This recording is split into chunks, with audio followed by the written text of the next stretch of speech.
शिव का स्मरण करो। पूर्णिमा के दिन चावल का एक आखा दाना जानते हो, पूरा खंडित चावल नहीं, कितना चावल, एक दाना चावल का शंकर भगवान के शिवलिंग पर समर्पित करिए।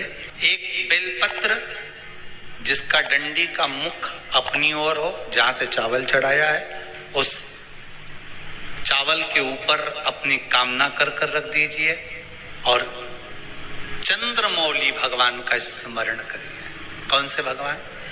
शंकर भगवान का सर्वश्रेष्ठ सुंदर नाम है चंद्रमौली।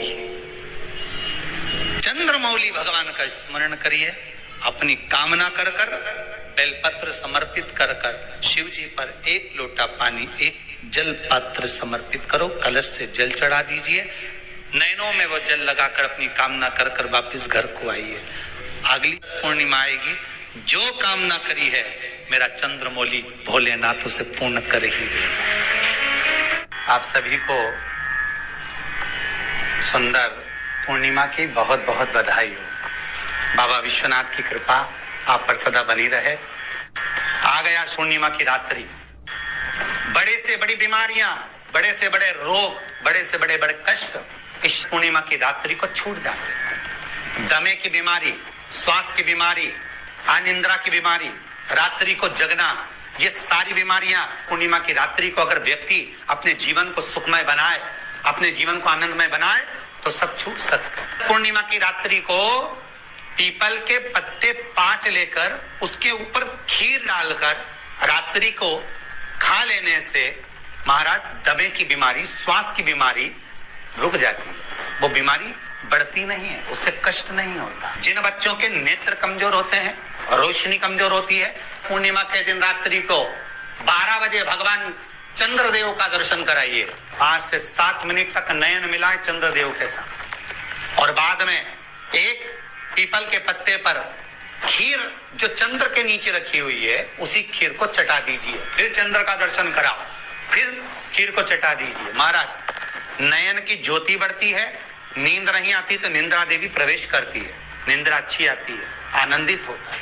महाराज जिस व्यक्ति के शरीर में गांठ पड़ जाती हो, शरीर काला पड़ जाता हो, चट्टे पड़ जाते हो या दांत खाज खुजली हो जाता हो, उसके लिए भी पूर्णिमा की रात्रि को 12 बजे महाराज भगवान चंद्रदेव के लिए 21 दिए जलाए जाते हैं। उस 21 दिए की कालोच एक थाली में इकट्ठी करी जाती है। कालोच को इकट्ठी कर शरीर में गाय के घी के साथ में जहां जहां जगह पर चट्टे हैं, गांठ है, वहां लगाया जाता है। उसको 5 या 7 दिन लगाइए। उसके बाद में रोज प्रतिदिन लगाने के आधे घंटे बाद स्नान कर लीजिए, आराम लगना प्रारंभ हो जाता है। आज पूर्णिमा की रात्रि से लेकर कार्तिक पूर्णिमा की रात्रि के बीच में जो दामोदर भगवान का, कृष्ण का, शिव का मंगल आनंद करेगा, अभिषेक करेगा, पूजन करेगा, स्मरण करेगा, उसके सारे दुख दरिद्र दूर हो जाएंगे। रात्रि को आप बड़े प्रेम से खीर बनाओ, चंद्रदेव की साक्षी में रखो, भोग लगाओ भगवान श्री हरि को। बन सके अगर लक्ष्मी की कमी है, लक्ष्मी नहीं आ रही है, व्यापार नहीं चल रहा है, तकलीफ बहुत ज्यादा है, घर में कष्ट है, कर्जा ज्यादा है, तो एक तांबे के कलश के ऊपर, तांबे के कलश में पानी भरना, कटोरी रखना, उस पे लक्ष्मी जी की मूर्ति रखना। लक्ष्मी जी की मूर्ति नहीं हो तो चांदी का सिक्का रखना। उसके सम्मुख में आप 31 दीपक घी के लंबी बाती के जला देना। महाराज एक एक कमल गट्टा उस 31 दिए के अंदर डाल देना और लक्ष्मी जी का पूजन करना, लक्ष्मी जी का स्मरण करना, खीर का भोग लगाना, पान के पत्ते पर खीर रखना, 5 पत्ते पर खीर का भोग लगाना और माता लक्ष्मी से विनती करना।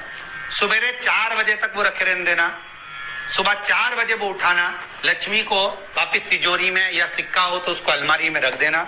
जो खीर बनी है वो प्रसाद के रूप में सुबह 8 बजे, 10 बजे, 9 बजे जब खाना हो प्रेम से खाना। माता जो दिए लगाए हैं वो ठंडे हो गए होंगे, उनको रखे रहने देना, बाद में काम आते रहेंगे, या दिए विसर्जन करना हो तो आपकी मर्जी है। पर वो मिट्टी के दिए लगेंगे, आटे के दिए नहीं लगेंगे, मिट्टी के दीप लगाना है आपको। 31 घी के दिए लगाना है। लक्ष्मी जी का पूजन करो, कंकु, चावल, हल्दी, मोली से सब तरह से पूर्णिमा की रात्रि को सुख मिलेगा, आनंद मिलेगा, लक्ष्मी की वृद्धि होगी, कार्य सिद्धि होगी। दूसरा क्रम, पूर्णिमा के दिन आप शाम को प्रदोष काल के समय 4:30 बजे से 6 बजे के बीच में 1 लोटा पानी, उसमें 5 बेलपत्र रखकर, 1 कमलगट्टा डालकर भगवान चंद्रेश्वर महादेव के नाम से भगवान शंकर को चढ़ा दीजिए। आपकी जो कामना हो वो कामना कर चढ़ाएं, विनती करें चंद्रेश्वर महादेव को और निवेदन करें कि हमारा ये कार्य सफल हो। केवल पूर्णिमा के दिन चढ़ाइए, कार्तिक पूर्णिमा तक क्या फल मिलता है हमको जरूर बताइए। भी पूर्णिमा की रात्रि को और कार्तिक पूर्णिमा की रात्रि को गर्भवती नारी अपनी नाभि पर यदि चंद्र की दृष्टि पड़वा लेती है तो बच्चा विकलांग पैदा नहीं होता है। गर्भ से जो बालक होगा श्रेष्ठ होगा, विद्वान होगा, चतुर होगा, पढ़ने में होशियार होगा, क्योंकि ये चंद्र की किरणें जब समुद्र में उछाल ला सकती हैं तो आपके जीवन में भी तरक्की ला सकती है, उछाल ला सकती है। क्यों करा जाता है पूर्णिमा का व्रत? पूर्णिमा का व्रत करने का कारण क्या है बताइए? आप इतने सालों से कर रही हो, कई माताएं कर रही होंगी पूर्णिमा का व्रत। एक समय फलाहार करती हैं, एक समय भोजन करती हैं। भोजन में खीर का होना जरूरी होता है पूर्णिमा के व्रत में, दूध की सामग्री होना जरूरी होती है पूर्णिमा के व्रत में। 12 महीने की पूर्णिमा करो मना नहीं है, और पूर्णिमा उठाने का भी समय होता है। चैत्र के महीने की जो पूर्णिमा होती है, चैत्री पूर्णिमा पहली पूर्णिमा मानी जाती है, इसलिए चैत्री पूर्णिमा को सिद्ध पूर्णिमा कहते, कार्य सिद्धात्री पूर्णिमा कहते, सिद्ध करने। मनोरथी पूर्णिमा कहते, मनोरथी पूर्णिमा। इसलिए पूर्णिमा का व्रत कहां से उठाया जाता है? चैत्र के महीने की पूर्णिमा से पूर्णिमा का व्रत उठाया जाता है कि मैं महीने की पूर्णिमा करूंगी तो चैत्र पूर्णिमा से उसको उठा लिया जाता है। पर उसका एक नियम रहता है, आप फलाहार करें अपनी जगह पर है, पर एक समय भोजन कर रहे हैं वो अपनी जगह पर, भोजन के साथ में मीठे के साथ थोड़ा दूध की सामग्री होना जरूरी होती है। और क्यों करते हैं पूर्णिमा का व्रत? किस लिए किया जाता है, क्यों करा जाता है? उसका व्याख्यान वर्णन शिव महापुराण के अंतर्गत स्कंद पुराण में लिखा गया। स्कंद पुराण में वर्णन किया है श्री वेद व्यास जी महाराज ने। कहा ये पूर्णिमा का व्रत इसलिए किया जाता है कि व्यक्ति का जब मन गलत भ्रम में जाने लगता है, मन जब गलत जगह पर जाने लगता है, तो ये मन को गलत जगह पर ले जाने वाला कौन होता है? तो कहा ये चंद्र होता है। व्यक्ति की राशि के अंतर्गत, व्यक्ति की पत्रिका के अंतर्गत, व्यक्ति की ग्रह दशा के अंतर्गत जब चंद्र बेकार चलता है तो व्यक्ति अच्छा करते करते भी बेकार करने लग जाता है। चंद्र डोल रहा है। कई माताएं कहती हैं गुरुजी हमारे बेटे को आशीर्वाद दीजिए, बहुत गलत संगत में जा रहा है, मतलब समझ जाना कि चंद्र गड़बड़ जा रहा है। बेटी अगर गलत मार्ग पर जा रही है, बेटी अगर गलत संगत में जा रही है, किसी अन्य व्यक्ति को आकर्षित हो, चंद्र गड़बड़ हो रहा है, उसका चंद्र कहीं जा रहा है। कोई पुरुष, कोई लड़का, कोई गलत मार्ग पर जा रहा है, चंद्र गड़बड़ हो रहा है। घर में जो क्लेश उत्पन्न होता है, घर में जो विवाद उत्पन्न होता है, उस विवाद को रोकने के लिए केवल चंद्र की ही, इसलिए तो पूर्णिमा घर की नारियां हमारे हिंदू धर्म में यहां तक स्कंद पुराण में कह दिया कि प्रत्येक पूर्ण, आप लोग कभी आप लोगों ने सत्यनारायण जी की कथा करवाई है? जितने लोग आस्था चैनल पर कथा सुन रहे हैं, जितने लोग फेसबुक यूट्यूब पर कथा सुन रहे हैं, यूट्यूब पर कथा का श्रवण कर रहे हैं, उनने कभी सत्यनारायण की कथा करवाई होगी। तो उसमें लिखा है हर कार्तिक, हर पूर्णिमा को, हर संक्रांति को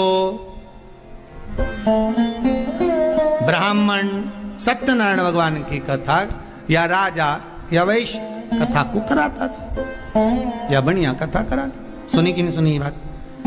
सत्यनारायण भगवान की कथा में लिखा है, स्कंद पुराण के अंतर्गत जो सत्यनारायण भगवान की कथा का स्मरण किया उसमें लिखा है प्रत्येक संक्रांति पूर्णिमा को सत्यनारायण की कथा करवाने लगा और ये योनि को प्राप्त हुआ, इस योनि से छूटा, इस योनि में गया। लिखा है, सब कुछ लिखा है। अब उत्ते से समझ जाओ कि पूर्णिमा को सत्यनारायण की कथा करने का बोला, तो पूर्णिमा कोई सत्यनारायण की कथा का क्यों बोला? वैसे तो रोज कराओ सत्यनारायण जी की कथा, प्रतिदिन कराओ, मना नहीं है। आप क्या कोई विशेष फंक्शन है आप सत्यनारायण जी की कथा करवा, पर पूर्णिमा संक्रांति को और संक्रांति को पूर्णिमा को सत्यनारायण की कथा का स्मरण क्यों करवाया गया? क्योंकि पूर्णिमा के दिन अगर ये भगवान का व्रत रख लेगी, पूर्णिमा के दिन अगर ये खीर का प्रसाद बना लेगी, थोड़ा सा दूध की कोई सामग्री बना लेगी और भगवान को भोग लगा देगी, भले सत्यनारायण भगवान के भाव से बनाए, भले सत्यनारायण जी के निमित्तार्थ बना, पर अगर इसने सत्यनारायण भगवान के निमित्त से बना, पर पूर्णिमा के दिन अगर ये व्रत रखेगी, उपवास रखेगी या कोई सामग्री बनाकर भगवान की पूजन कर लेगी, तो इसके घर में जो अशांति है वो शांति में बदल जाएगी। इसलिए कई घरों में आज भी सत्यनारायण भगवान की पूजन हर पूर्णिमा को करती है। माता किताब लेके बैठ जाती है, तुरंत उन्हें ऑफिस जाना, कहीं काम पे जाना,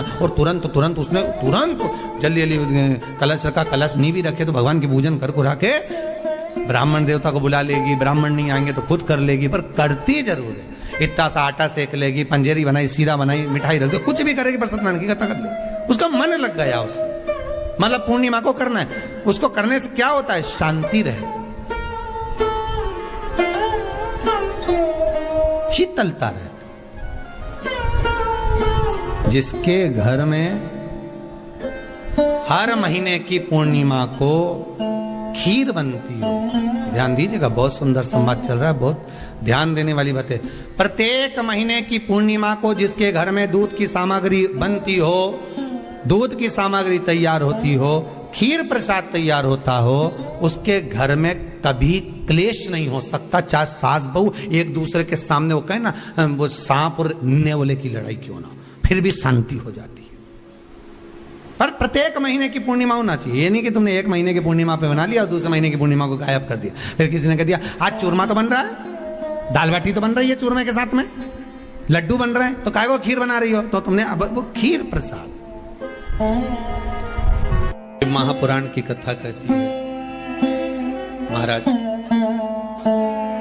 पूर्णिमा का जो चंद्र है वो विशाल का है, और उस चंद्र की पूर्णता में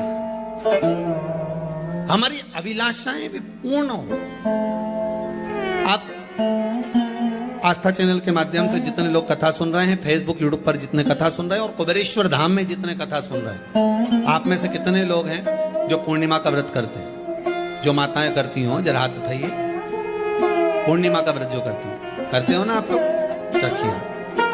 अब पूर्णिमा के व्रत में आपने कई बार किताब पढ़ी होगी पूर्णिमा की, या आपने व्रत किया होगा, या पूर्णिमा का व्रत आप धारण करे होगे, तो उसमें पूजन कौन से भगवान की होती है?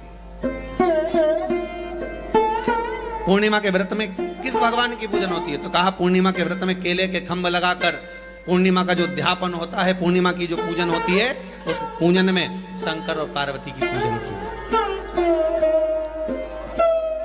शिव और नारायण की पूजन करी जाती है, शंकर और पार्वती का स्मरण किया जाता है। किसकी पूजन होती है? शिव पार्वती।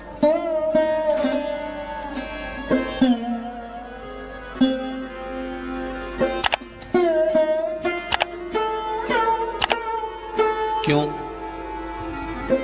शंकर और पार्वती का पूजन क्यों करा जाता है पूर्णिमा के व्रत में?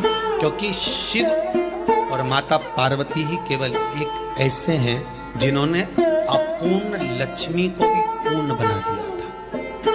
किसको पूर्ण बनाया है? लक्ष्मी।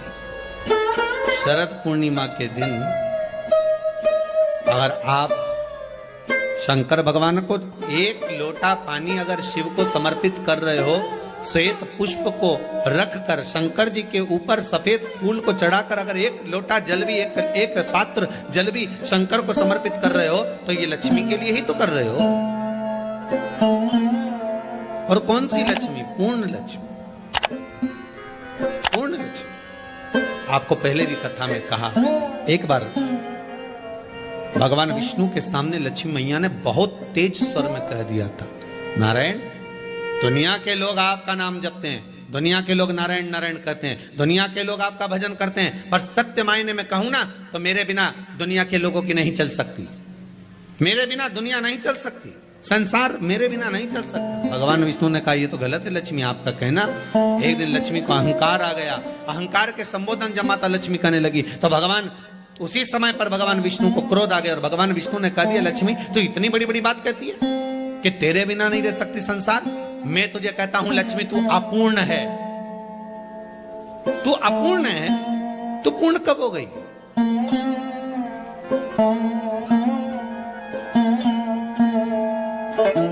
तेरी पूर्णता कहां हो गई? लक्ष्मी की आंख से आंसू बहने लगे। आज आपने मुझे अपूर्ण कहा, आपको मालूम है आप मुझे अपूर्ण कह रहे हो? आपको ये ज्ञात हो रहा है आप मुझे अपूर्ण कर रहे हो? भगवान कहते हैं हाँ लक्ष्मी मैंने तुझे अपूर्ण कहा। अपूर्णता का मतलब आप जानते हो ना? भगवान कहते हैं लक्ष्मी मैं सब जानता हूं। लक्ष्मी रोती हुई माता सरस्वती के पास पहुंच गई। सरस्वती ने पूछा क्या बात है लक्ष्मी, क्यों रो रही हो? लक्ष्मी जी ने कहा क्या बताऊं सखी, मेरे पति ने आज मुझे अपूर्ण कह दिया। तो क्यों रो रही है तू? अपूर्ण अगर कह दिया, पति ने ही तो कहा है ना, तो क्यों रोना? चल मेरे साथ। और सरस्वती मैया माता लक्ष्मी को लेकर सीधे पहुंच गई माता पार्वती के यहाँ। जब पहुंची माता पार्वती ने लक्ष्मी जी को देखा और सरस्वती को देखा तो पूछा कि बात क्या है, क्या हो गया ऐसा, क्या हुआ क्या है ऐसा?